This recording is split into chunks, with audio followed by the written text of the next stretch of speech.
I'm John Britton. And I'm Angela Jameson, and together we've created the School of Humankind. We'd like to welcome you to Humanity, where Angela, I, and sometimes other guests get ourselves a cup of tea and talk about the things that matter, how to be human in a really complicated world.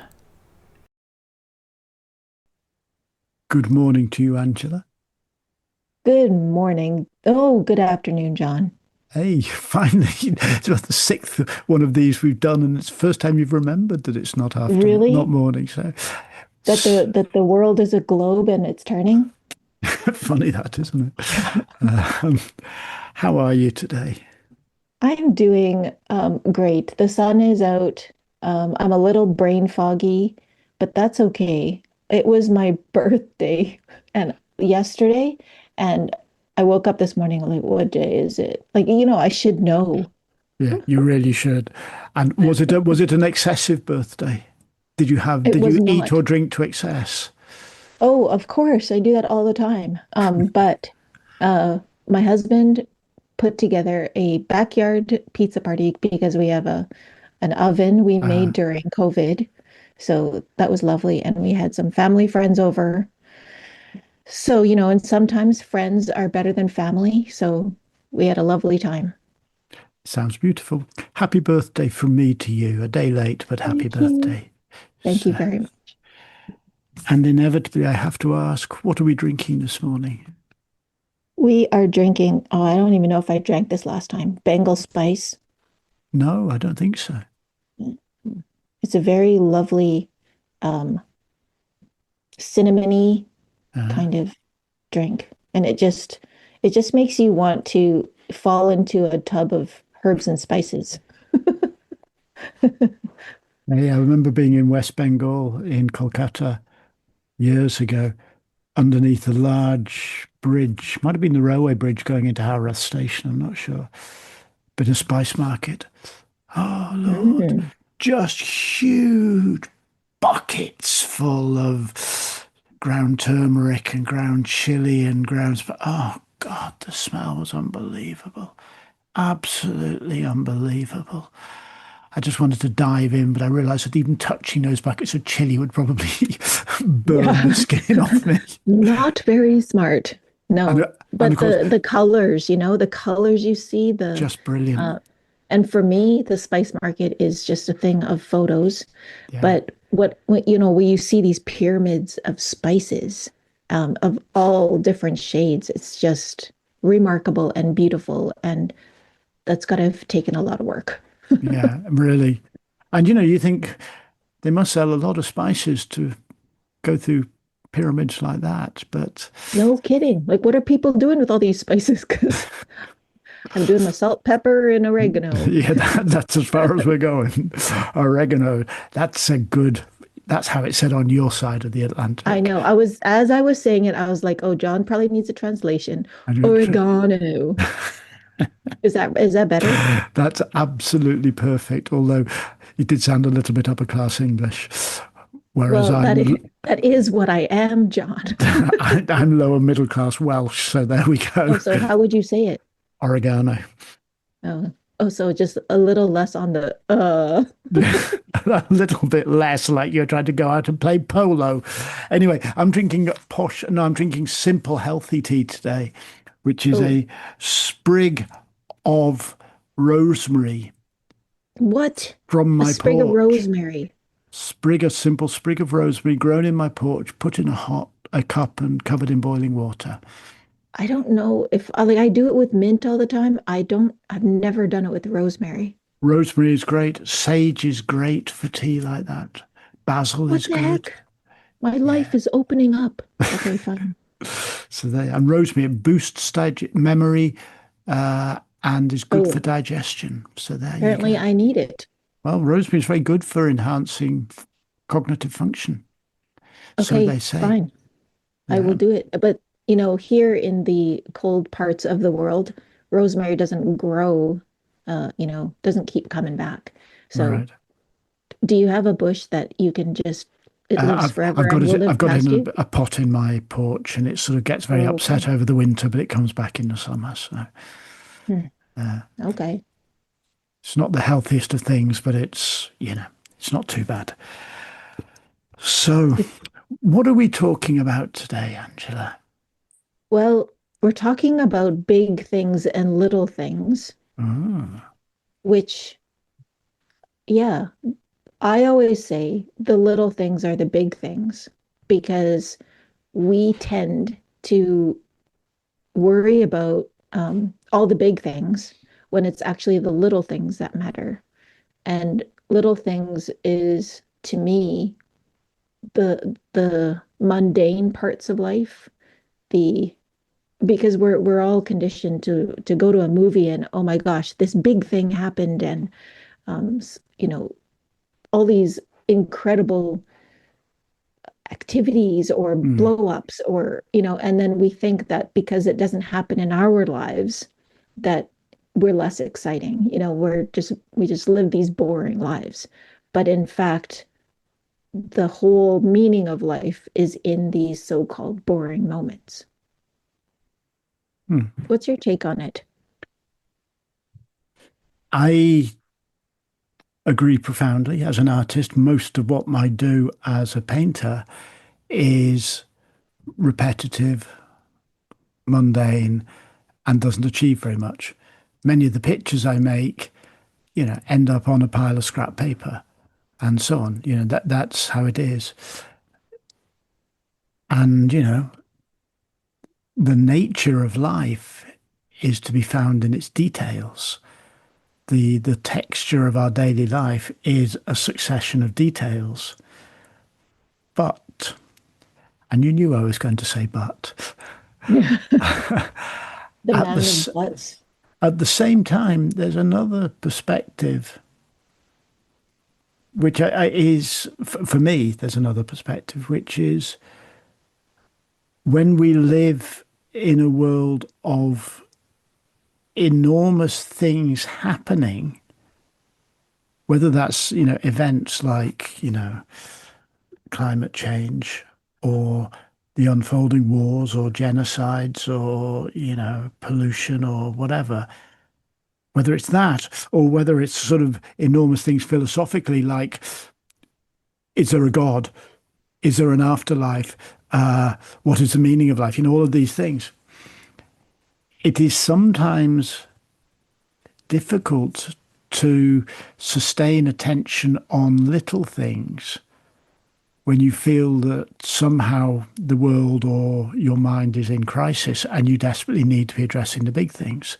You know, can I really just go on trying to expand my business slightly and earn a bit of money when there are millions of people dying of hunger?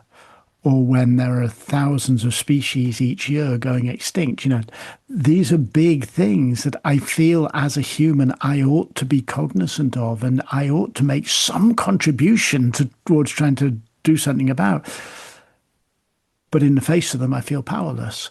And the Mhm. danger for me is that then the little things, and I agree, the texture of our lives feel like self-indulgence. Oh, that's just little old me getting on with little old my life and to hell with everyone else. And, if everything's going extinct and the world's coming to an end, well, it doesn't matter as long as I get to, have a nice time. So I find myself often caught between those, opposing attitudes because I agree very much with what you're saying, but I also get trapped in that sense of going, Yeah, the world's out of control or, yeah.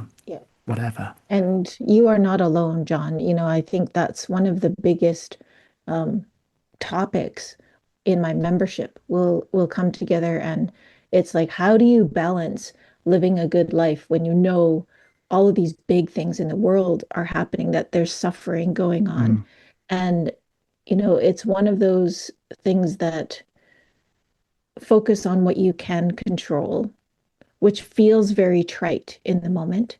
But we're hearing all of these horrible things going on in the world, and we're not hearing all the amazing things happening in the mm, world. So, a lot of times when you cannot control your thoughts, the best thing to do is stop listening to the news. when you don't have the ability to self-correct, it's like stop listening to what other people are telling you and really connect to what you know is true.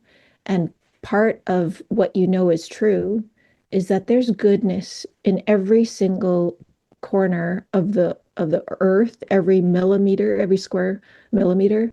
You know, you go out into your garden and, I know we're similar in this because we've talked about it. There's something providing for the weeds in my garden.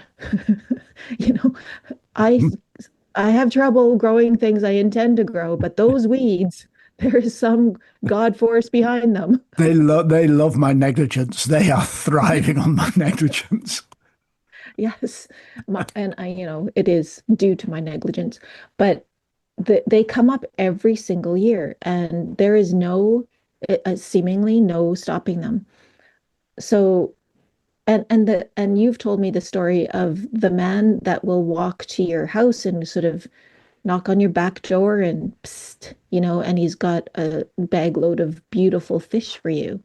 Like, isn't that a beautiful moment Yeah. that you probably have better fish from that man than a Michelin star restaurant who has to ship in their fish? Hmm. There's just those little moments that I think we need to pause and appreciate and realize that most of what is going on in the world is good, and the bad stuff is just getting advertised. And it's not that we don't shouldn't know about it, and it's not that we shouldn't pay attention to what's going on because then, you're living with your head in the sand. But when it affects you to your core, that's not going to help you either. Yeah, there's a word that I think you used, or certainly it was in what you were saying, which is balance. That when one falls, when you fall into the place of going, I'm just looking after myself and I'm just doing my stuff, and I am entirely switched off from what's happening in the world. That might lead one to a certain level of sort of sanity and contentment, but there is a danger that it becomes both, self-centered and an abdication of responsibility. An example. I remember I was talking to you about this before, but as you know, I've got my studio, and my studio is an open studio. My art studio is an open studio. People wander in, and it's in a tourist area, so tourists wander in. And a fellow walked in from the province next door to you in Canada, in Alberton, and we were chatting away as we often, as I often do with visitors. And I mentioned the fact that I see Alberta's going for, there's going to be a referendum about separation. And he was going, yeah, I'm all in favour. We want to just dig up our oil so that we can cut taxes.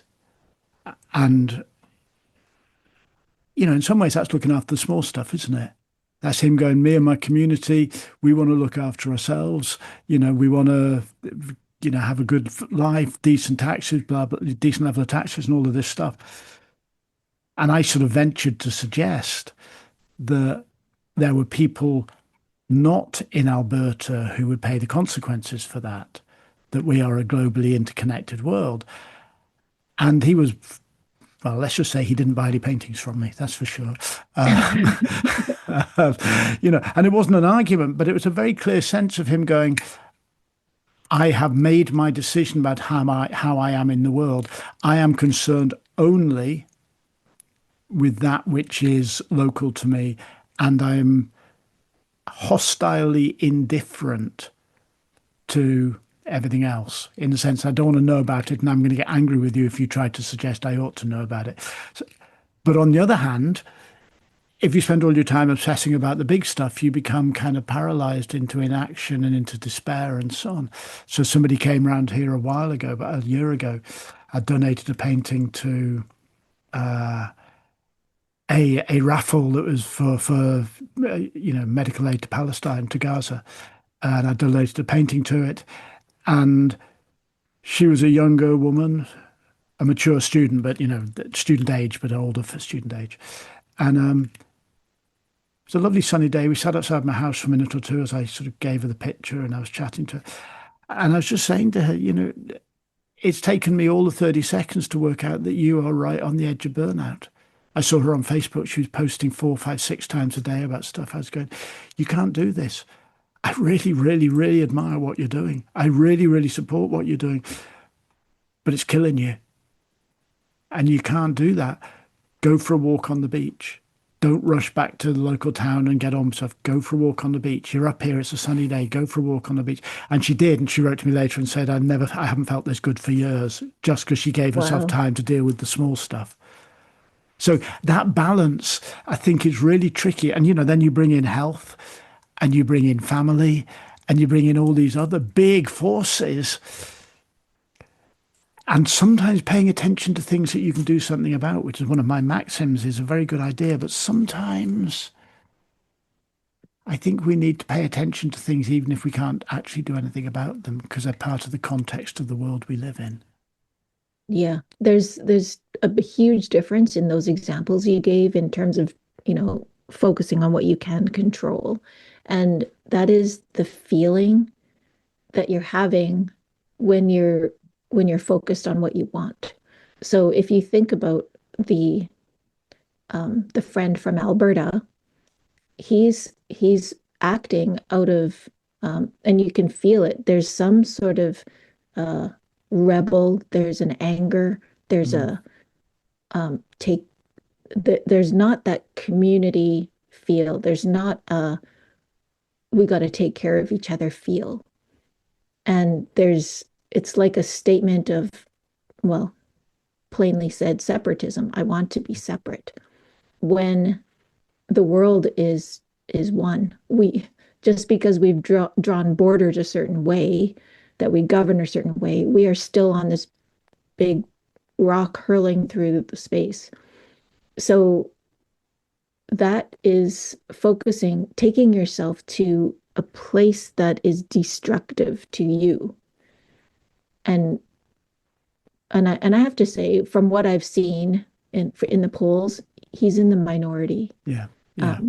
But so we'll see. But I mean, I clearly I would hope so.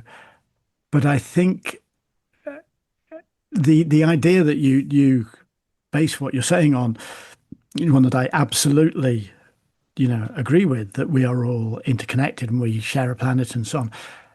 That is not the mainstream ideology these days.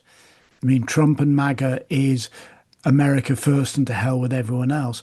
Racism is my ethnicity first and to hell with all other ethnicities. Misogyny is men first and women inferior. And, Christian fundamentalism or Muslim fundamentalism or Hindu fundamentalism is our religion first. There's all this sort of these ideologies of separation, and perhaps underneath all of them, I would say, perhaps the most destructive of all, which is human centrism. Humans are the only important living thing on the planet, and everything else is there to serve us. I think that's possibly the wellspring from which almost all our problems emerge.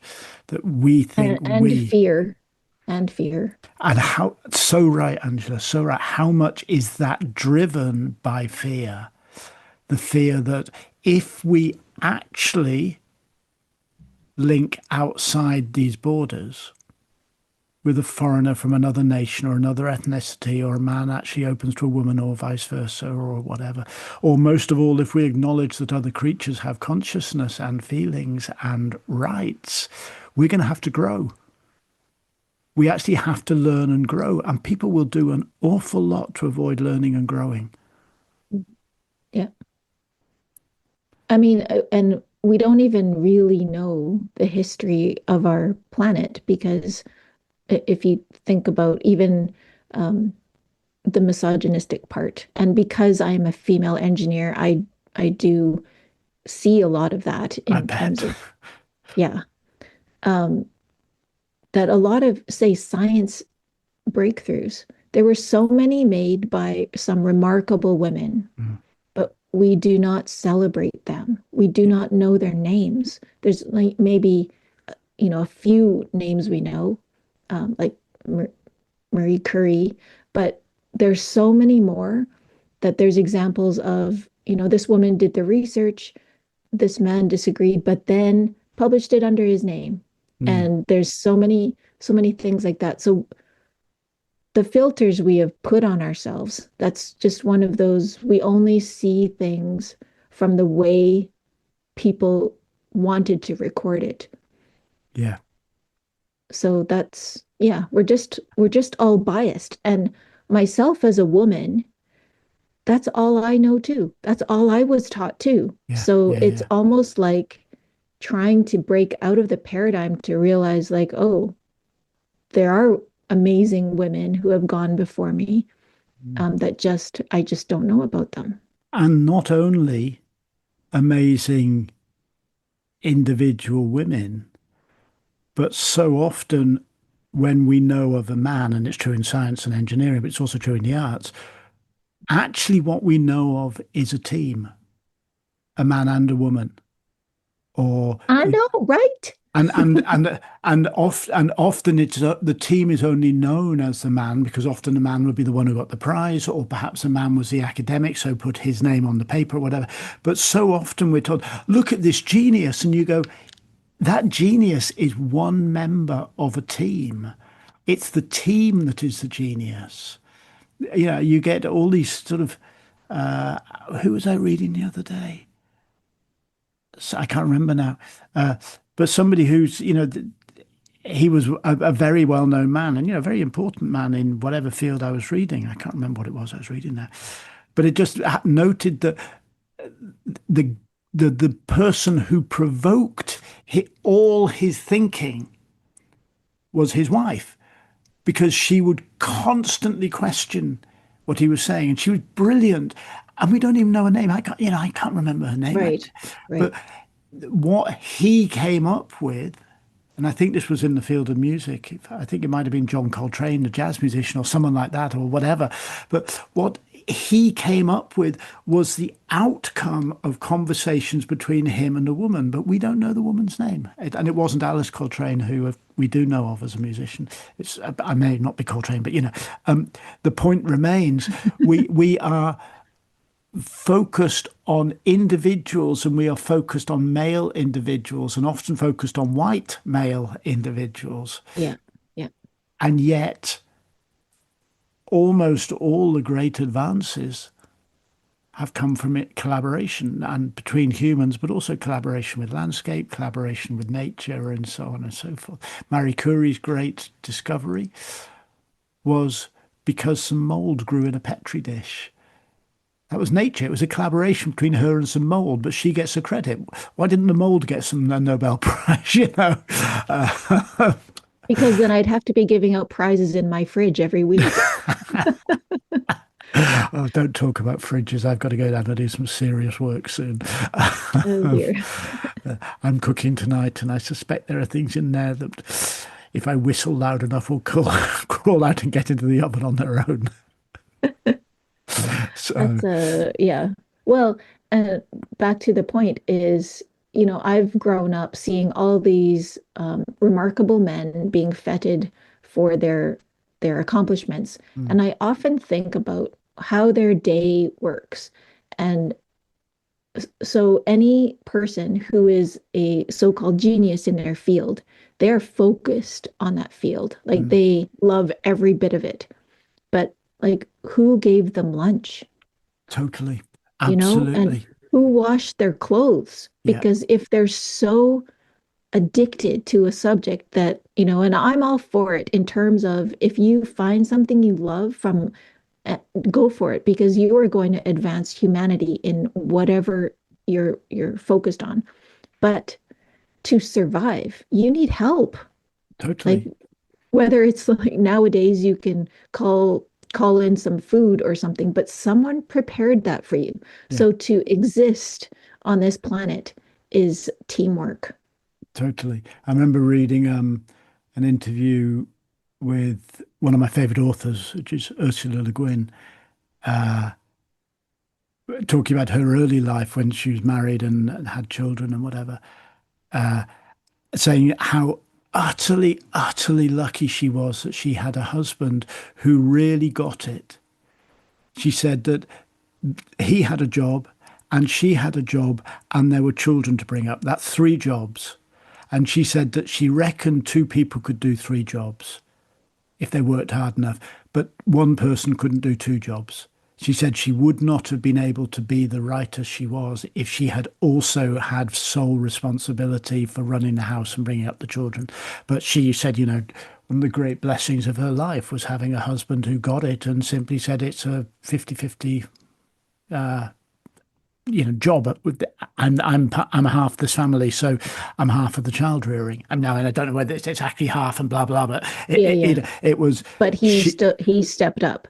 He stepped up and he realized and acknowledged and took practical action to ensure that she had her career and he had his career and the children were not neglected by those two things happening, which And I have to say, like, I think the younger generation of men are stepping up like that. They yeah. are, and I've always wondered for men who don't do anything in the home, but their wife might work outside the home, like what what mindset that is, that, oh, I've worked all day, so I need to put my feet up at night.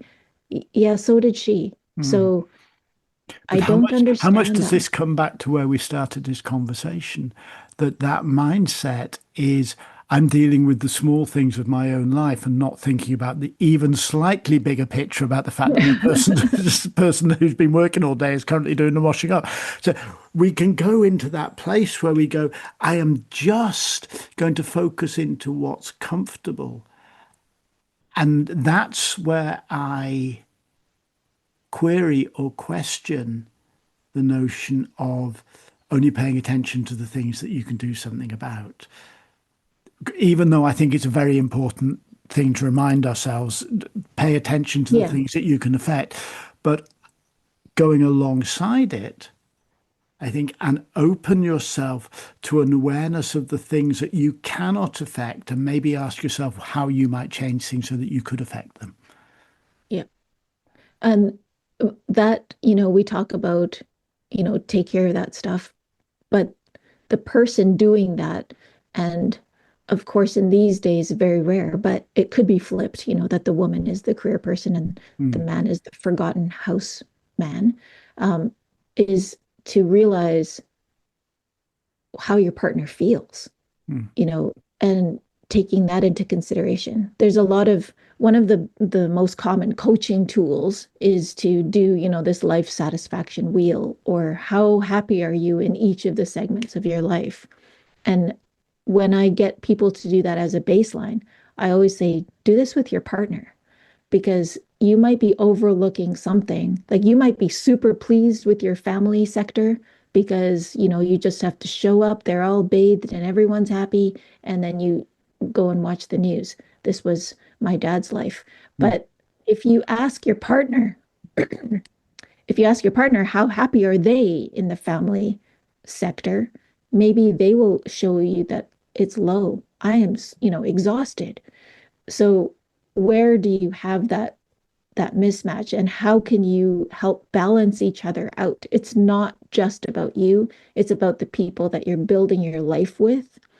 And so that can extend to your spouse, that can extend to your community, that can extend to Yeah, the world. It's all being aware of how other people around you are feeling. that it's that extending, isn't it? What you're saying, I think, is really powerful. That extension of, how happy do you think your partner is, or your family or community? How happy in the various sectors of their life are the people in the next province or Yeah. on a South Pacific island where they have this idyllic life, but the island is disappearing beneath rising sea levels? Could you extend your empathy to the animals whose milk you drink or whose meat you eat for the lives that they lead prior to, and so on? Can we extend our, I'm also slightly suspicious of the word empathy, but uh, our Awareness. awareness, I think, is a better word. The thing about empathy, my problem with empathy is that it's generally proven that we empathize more with people who are similar or than we do with Mm. people who are different. So empathy in some ways can be a way of reinforcing exclusion.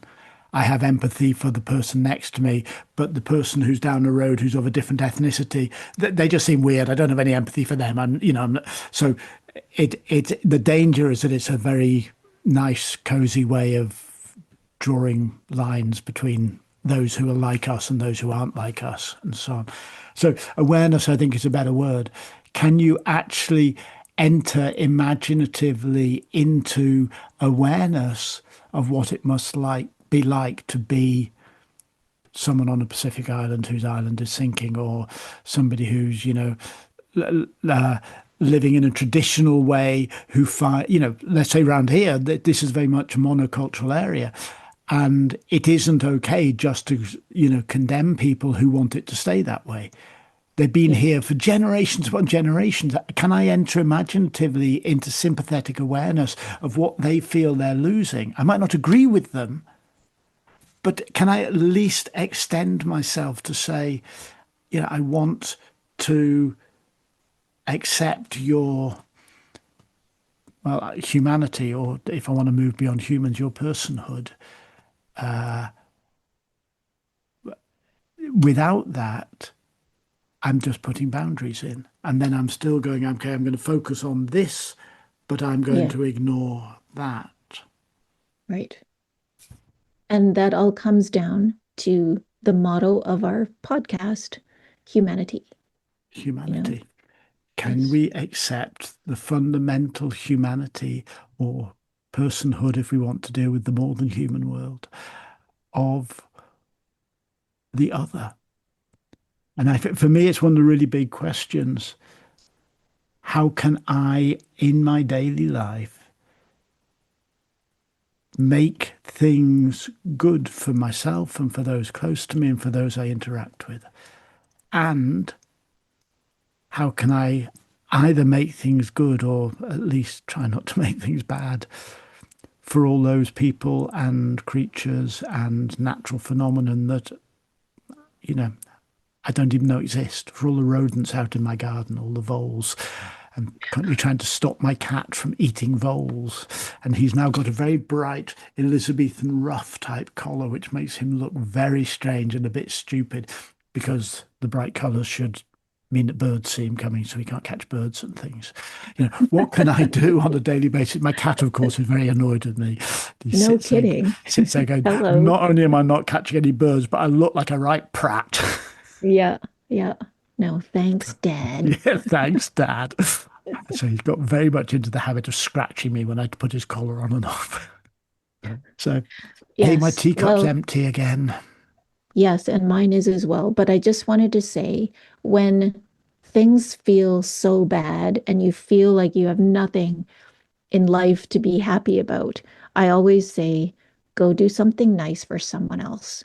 And Mm, and extending your thoughts. Maybe it's a plant, maybe it's an animal. yeah, Um, I do like to do something different for humans just because you see that payback, in terms of the light in their face, the mm, surprise in their eyes. That's beautiful. yeah, But to comfort yourself, to it's like you give and you shall receive.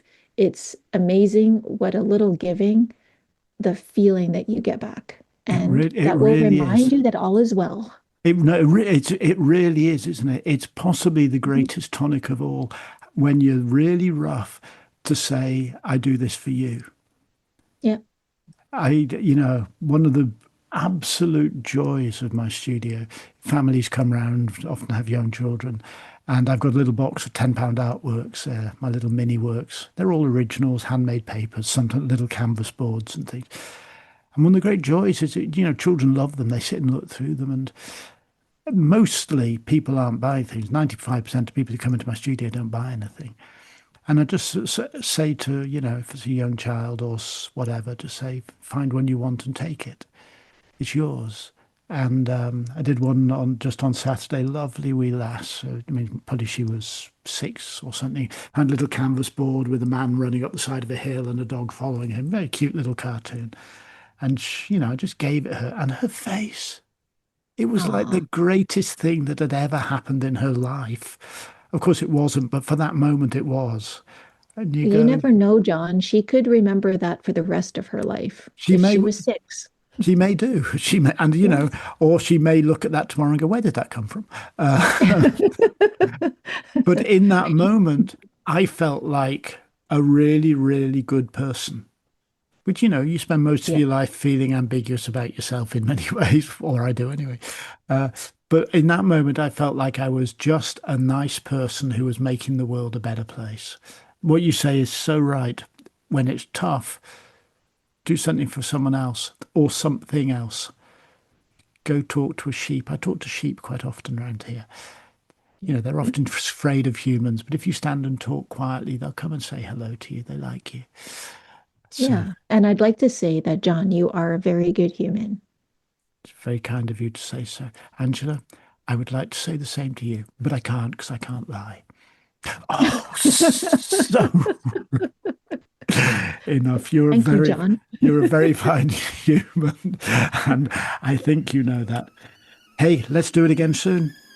Yes, thank you for the conversation, as As, always. as always, indeed. I'll talk to you soon. Okay. Bye. Thank you very much for listening. If you'd like to know more about School of Humankind, please visit our website at www.schoolofhumankind.com, or you can drop us an email on hello@schoolofhumankind.com. Take care out there.